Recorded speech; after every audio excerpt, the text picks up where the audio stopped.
Happy Tuesday. I'm coming to you from a different room of my house today. It's not really a room, but it's my Star Wars room. Remember I told you I have a lot of books? I wasn't lying. There's like 2 more shelves down there. See? Full of books. And you guys are, well, the camera is set up, but hold on, let me show you. Oh, see, that's my big Star Wars poster, my other Star Wars posters, and there's my lightsaber. Yeah, I wasn't lying when I said I had a lot of Star Wars stuff, but this is much better lighting than in my office, so I think I'm going to do my videos in here from now on.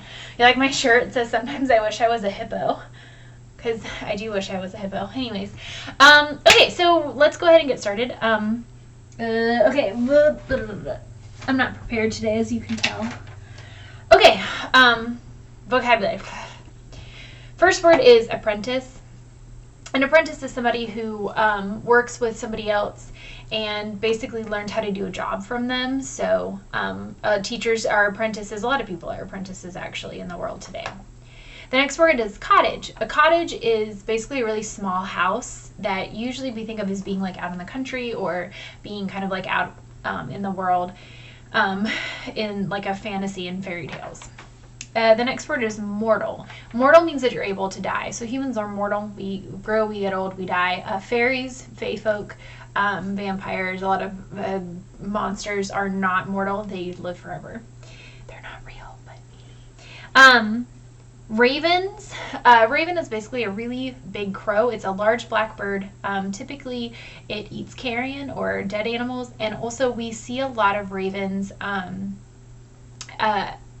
You don't really see them around here very much, but they're pretty intelligent birds. I told you I was going to find raven videos, but if I don't, look them up on YouTube because they're pretty cool. Sentries are, not to be confused with centuries, remember. Sentries are basically guards that guard castles.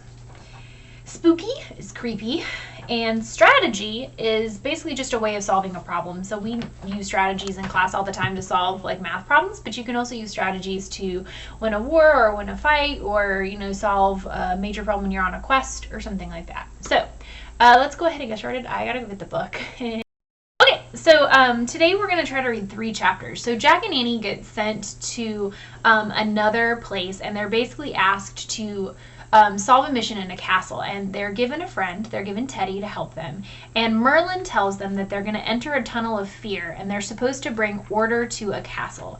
We don't really know what that means, bring order to the castle, so you guys leave me your comments. What do you think it means to bring order to the castle? What would bringing order mean?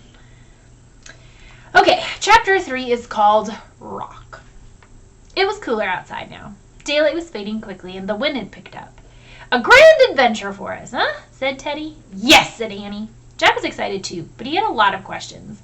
As Teddy started off through the oak forest, Jack hurried to keep up. "What do you think our mission is exactly?" he asked. "Well, Merlin said we should bring order to the castle," said Annie. "Perhaps he wants us to mop the floors and wash the dishes," said Teddy. "And make beds," said Annie. She and Teddy laughed. "Our mission has to be harder than just doing chores," said Jack. "What about the whole tunnel of fear thing?" "Oh, you need not be afraid of fear," said Teddy. "I knew magic, remember." "Teddy, did you know magic before you met Morgan and Merlin?" asked Annie. "Indeed," said Teddy. "My father was a sorcerer, and my mother was a wood sprite from the other world." "That's cool," said Annie. They crunched through the piles of dead leaves, and a gust of wind shook the tree branches. Golden oak leaves spun to the ground. Jack's thoughts were spinning too. Merlin in the heart of the oak, sorcerers, wood sprites, none of these things would have made sense in Frog Creek. At last Teddy led them out into the forest clearing. "Halt," he said. They all stopped walking. Beyond the clearing was a small village of thatched-roofed cottages.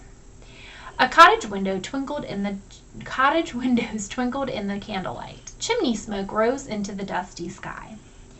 Thatched roofs, by the way, are, I think we talked about them in another book. They're where the roofs are made of like a straw, kind of. Teddy held up his lantern. "Onward," he said. They went down the dirt path that passed through the village. Several children in raggedy clothes peeped out the front door. "Greetings," said Teddy. "Can you tell us how to get to the castle of the Duke?"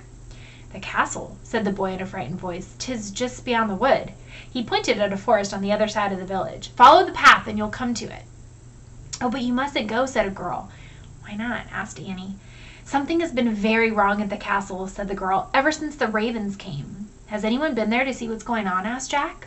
Only old Maggie, who used to work there, said the girl. 2 weeks ago she went to the castle as usual, but she came running back, scared out of her wits. Maggie says the castle is haunted, said the boy. She keeps repeating a rhyme over and over. Ghosts, said Jack. His mouth felt dry. When have Jack and Annie met a ghost before? They've actually met a ghost. At least one ghost that I can remember. I don't think they've met anymore, but at least one. When was it? Do you remember? See if you remember, but the answer Temple. But Teddy just laughed. Ghosts don't scare me, he said. Have you ever seen one, Teddy? Asked Annie. No, but I should like to, said Teddy. Look, one of the girls pointed at the sky. The ravens are back. A flock of large black birds was flying low in the sky. The village kids screamed, and several grown-ups rushed out of the cottage.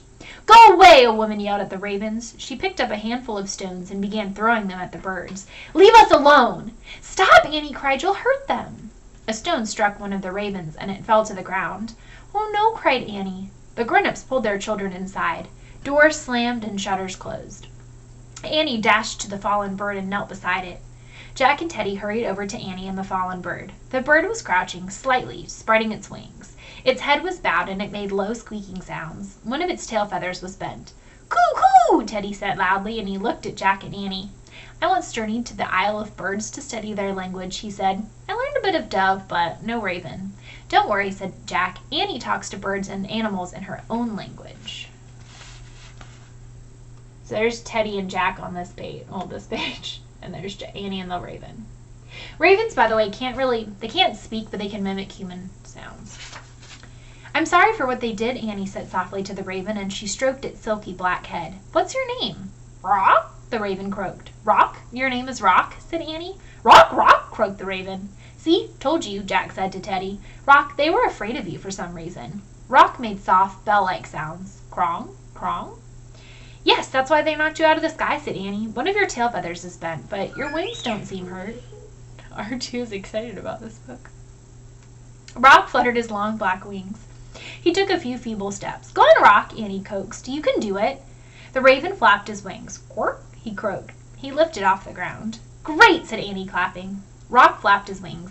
He glided up into the twilight and swooped back down to Annie. Caw, caw, he called as if thanking her. Be careful, Rock, Annie shouted. They all waved as the raven sailed off into the sky. Annie smiled at Jack and Teddy. He was really nice, she said. Indeed, said Teddy. I think your gentle words were healing. I wonder why people are afraid of ravens, said Annie. Yeah, said Jack. And, what was all that stuff about ghosts? Ghosts, said Teddy. He smiled. You needn't fear ghosts if you're with me. Jack shrugged. I'm not really afraid, he said. Not afraid, said a feeble voice. Jack, Annie, and Teddy whirled around. An old woman stood in the doorway of the cottage. She leaned forward. In a cracked voice she said, Where is the girl who spins wool into thread? Where are the boys who play chess before bed? Where is the hound who waits to be fed? The old woman stared at them with a fearful look in her eyes. Then she stepped back into the cottage and closed the door. A shiver went up Jack's spine. That was strange, he said. We've met another old woman, too, in another book that, remember in the Pompeii book, she was a soothsayer. She kind of, told him what was going on. She must have been old Maggie who worked in the castle, said Annie. I wonder what she was talking about. I don't know, said Teddy. Then he grinned. She was good at rhyming, though, huh? Jack nodded. Indeed she was, he said softly. Well, let's hurry along, said Teddy. Night comes fast upon us. Leaving the cottages behind, the three hurried on in the gathering dark. They left the village and followed the path through the woods. Teddy held his lantern to light their way. The wind blew branches of the trees, making them whisper in the chilly autumn light. As they finally came out of the woods, they all gasped in wonder. Oh, man, said Jack. Towering before them was in the moonlight were the walls of a huge stone castle. What word was a vocabulary word that we learned that means like when something's amazing? Do you remember what the word was? If you remember, leave it down below. All right, chapter 4, the castle. The castle was still and silent. No candles burned in the windows, no guards stood at its gatehouse, and no archers patrolled the top of its walls. Hello? Teddy shouted, but no one answered. Not very well protected, said Teddy. Our mission should be easy. Yeah, said Annie. Jack didn't say anything. He actually would have felt better if guards had been protecting the castle. That would have been more normal. Come along, said Teddy. Jack and Annie followed Teddy over the wooden bridge to the gatehouse. What was the thing, what's down here that goes underneath the bridge? We learned about this in the second book. That goes underneath a bridge, surrounds some castles sometimes, starts with an M, full of water. Oh, that's a raven, but that's the raven, by the way. Teddy held up his lantern before the arched double doors. Cobwebs sparkled in the misty light. "Hello, may we enter?" he called. But there was silence. They all stared at the heavy wooden doors. "Oh, never fear, I'll get us in," said Teddy. The boy sorcerer put down his lantern and took a deep breath. He rubbed his hands together. Then he stretched out his arms and shouted, "Open ye two oaken doors!" And then he looked at Jack and Annie. "Quick, what rhymes with doors?" Floors, said Jack. "Okay, good," said Teddy. He opened his arms and yelled, "Open ye two oaken doors, or we will not mop up your floors." Nothing happened. Teddy looked at Jack and Annie. "Bad rhyme," he said. Annie frowned and nodded. "Are you sure they're even locked?" said Jack. "Let's see," said Annie. She pushed one door, and Jack pushed the other. Slowly they creaked open. "Ah, brilliant," said Teddy. "Shall we?" He held out his hand and waved them through the open doorway. The castle gatehouse was cold and empty. Jack could see his breath in the air, and he heard a creak. They all turned to look. The heavy doors moved by themselves and closed with a thump. They all stared at the doors for a moment. Then Teddy broke the silence. "Interesting," he said with us cheerfully. Jack tried to smile. Yeah, indeed. Interesting," he said, and he shivered. He couldn't tell if it was from cold or fright. Now, he wondered, are we now entering the tunnel of fear? "Onward!" said Teddy, and he led them through the empty gatehouse into the shadowy castle grounds. There was no sign of life anywhere, and Jack thought of the old woman's rhyme. Where is the girl who spins wool into thread? Where are the boys who play chess before bed? Where is the hound who waits to be fed? Jack wondered what the rhyme meant. What girl, what boys, and what hound? What's a hound, by the way? What is a hound? It's a synonym for a word that you should know. Jack held up his lantern so they could see inside. There were rows of clean, empty stalls. Saddles and bridles hung from pegs on the wall, and hay was piled in the corner. "Must be the stable," said Jack. "Yeah, but no horses," said Annie. "No matter, 'tis orderly. Move on," said Teddy. "Onward!" He led them to the open door of another building. This time the lantern showed on a brick oven, a stone hearth, baskets of apples, and strings of onions hanging from the rafters. "Kitchen," said Jack. "No cooks or servants, though," said Annie. "No matter, 'tis orderly here, too," said Teddy. "Onward!" As they wandered through the moonlit courtyard, Jack looked to his right and left and glanced behind them.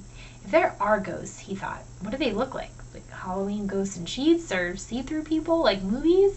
He stopped. "Hey guys," he whispered. Wait a minute. "What?" said Annie. Jack pushed his glasses into place. "Okay, are we just going to keep wandering from building to building? Like, what's the strategy here?" "Strategy?" said Teddy. "Jack means that he thinks we should make a plan." "Ha, indeed," said Teddy. "Excellent idea. A plan. How do we do that?" "Well, first we ask ourselves, where exactly are we going?" Teddy looked about and pointed to a tower rising above the courtyard. "Well, there," he said. "That's the keep. It's where the family lives, the Duke and the Duchess." "Great," said Jack. "What do we do when we get there?" "Well, we climb the stairs to each floor," said Teddy. "Have a look around. And we see if anything's not orderly, and we clean it up," said Annie. "Excellent," said Teddy. "And then?" said Jack. "Then we leave," said Teddy. "Mission done." Jack nodded. This really wasn't much of a plan or a mission, but he did like the whole leaving part.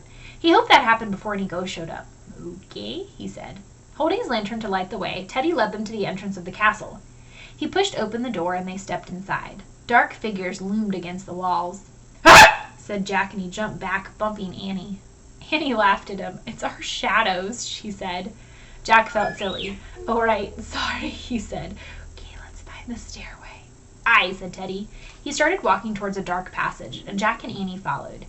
The air was heavy and damp. Jack's heart was pounding. Now are we in the tunnel of fear? A long moaning sound came through the passage, then a loud bang. "Yoink!" said Annie, and she and Jack grabbed each other. Teddy laughed. "It was the shutters banging," he said. "What about moaning?" said Jack. "It was the wind blowing through the crannies," said Teddy. Jack took another breath and kept going. Soon they came to a twisting stairway. "The stairs," said Annie. "Good," thought Jack. Climbing the stairs was a solid part of their plan. "Shall we?" said Teddy. "Indeed! Upward!" said Jack, trying to sound like Teddy. Teddy held his lantern and started up the steps. Jack and Annie followed. They climbed around and around and around the twisting stairway. When they got to the first landing, Teddy led them to the doorway of a room. They peeped in and saw rows of helmets, breastplates, gauntlets, shields, spears, and swords. "The armor room," said Jack. "Aye," said Teddy. "Everything's in order here," said Annie. Jack nodded. He liked the order. It made him feel safe. "Keep going?" said Teddy. "Of course," said Jack. He was feeling way braver now. They returned to the stairs and began climbing. On the 3rd floor, they peered through the arch entrance into a huge room. Teddy used the candle from his lantern to light torches, and in the flickering light, Jack could see a high ceiling hung with large tapestries. Tapestries, by the way, are back like in medieval times. They didn't hang posters or paintings on the wall. What they would do is they would make basically large embroidery. So they would take big pieces of fabric and they would use thread and stitch stitch scenes onto them, and then they would hang them up. And they served two purposes. One was, of course, they were decoration, but they also served to kind of like warm up a room, and so that they would hang on the stone walls, make it not as echoey and stuff like that. "It's the Great Hall," he said. "This is where they have feasts and stuff." "Let's look around," said Annie, "see if anything's out of order." As the three of them walked forward, Jack kept one eye out for ghosts. Teddy held up his lantern, and it shone on a long table. "Aha!" he said. The table was littered with breadcrumbs, candle wax, and petals from dead flowers. The floor near the table was messy with food and meat bones. "Finally, we found something to put in order," said Teddy. "Shall we?" "Sure, I'll sweep," Jack said, catching sight of a straw broom in the corner. "I'll clear the table," said Annie. "I will scrape the wax," said Teddy. Jack grabbed the straw broom and began sweeping the floor. He swept up apple peels, fish bones, bits of eggshell, and old cheese. As he swept everything up, he felt good. They were carrying out their mission. They were bringing order to the castle, just like Merlin told us, he thought. Soon we can leave. Suddenly, Annie screamed. Jack dropped his broom and whirled around. "Look!" Annie cried, her eyes wide. She pointed to a stone hearth at the other end of the great hall. In front of the hearth, a large white bone hovered in the air. It bobbed up and down, and then it began floating straight towards them. And that's where we're going to stop for today. I know I said we'd read through chapters, but these are pretty long, and this video is getting long, and it'll take forever to upload. So see you tomorrow. Bye, guys.